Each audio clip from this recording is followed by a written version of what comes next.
প্রকাশ্যে দুই তরুণীকে লঞ্চের একেবারে সামনের অংশে উঠিয়ে বেল্ট দিয়ে পেটাচ্ছে এক তরুণ। সে সময় স্থানীয় লোকজন সেই দৃশ্য মুঠোফোনে ধারণ করে উল্লাস করছিলেন এবং বিভিন্ন স্লোগান দিচ্ছিলেন। আসলে কি ঘটেছিল সেখানে? লঞ্চে দুই তরুণীকে মারপিটের ভিডিও ভাইরাল নেট দুনিয়ায়। সামাজিক যোগাযোগ মাধ্যম ব্যবহারকারীরাও ক্ষোভ ঝেড়েছেন। তারা বলছেন, প্রকাশ্যে নারী নির্যাতনের ঘটনা মেনে নেয়ার মতো নয়। এক ফেসবুক ব্যবহারকারী লেখেন, লঞ্চে তরুণীকে বেল্ট দিয়ে পেটানোর পর ওই তরুণ বলছে আমার ভুল হয়ে গেছে, যেটি কোনোভাবে কাম্য নয় বলে অনেকে বলছেন। এদিকে তরুণীদের পেটানো নেহাল আহমেদ জানান, সে সময় ভুক্তভোগী কয়েকজন তরুণী তাকে অনুরোধ করেছেন উদ্ভূত পরিস্থিতি থেকে তাদের উদ্ধার করার জন্য। বলেন, বড় ভাই হিসেবে সেখানে শাসন করতে গিয়েছি, এর বেশি কিছু নয়। তারপরও যা করেছি এটি ভুল করেছি, এর জন্য অনুতপ্ত। বান্ডেল থাকলে প্রতি সেনমানিতে টাকা বাঁচবে। বিকাশ সেনমানি বান্ডেল কিনে জিতুন প্রতি লেনদেনে। 10 মে চোখ কপালে ওঠার মতো এই ঘটনা ঘটেছে মুন্সিগঞ্জ লঞ্চ ঘাটে। এই ঘটনায় মামলাও হয়েছে। মামলায় মারধরকারী তরুণ নেহাল আহমেদ ওরফে জিহাদের নাম উল্লেখ করে অজ্ঞাতনামা 20 থেকে 25 জনকে আসামি করা হয়।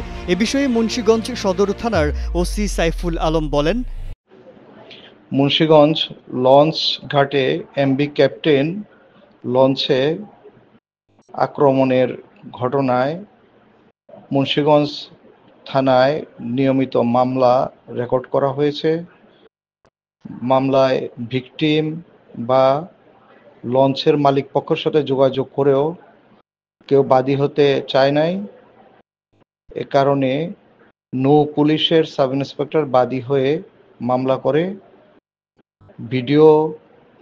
যে ভিডিওটা ভাইরাল হয়, এই ভিডিও পর্যবেক্ষণ করে সেই অভিযুক্ত ব্যক্তিকে শনাক্ত করা হয় এবং তাকে গ্রেপ্তার করা হয়। তার নাম জাহিদ। তাকে বিজ্ঞ আদালতে সোপর্দ করা হয়েছে রিমান্ড প্রেয়ার সহ। আগামীকাল তার রিমান্ড শুনানির জন্য দিন ধার্য করা আছে। নৌ পুলিশ এই মামলা তদন্ত করছে। নৌ পুলিশের আইও আগামীকাল কোর্টে উপস্থিত থেকে রিমান্ড শুনানি করবে।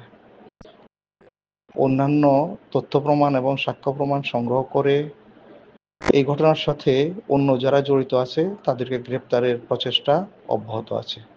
মামলায় নেহাল আহমেদকে গ্রেপ্তার দেখানো হয়েছে। এই ঘটনার সাথে জড়িতদের গ্রেপ্তারের কাজ চলমান রয়েছে বলে জানিয়েছেন মুন্সিগঞ্জ সদর থানার ওসি সাইফুল আলম।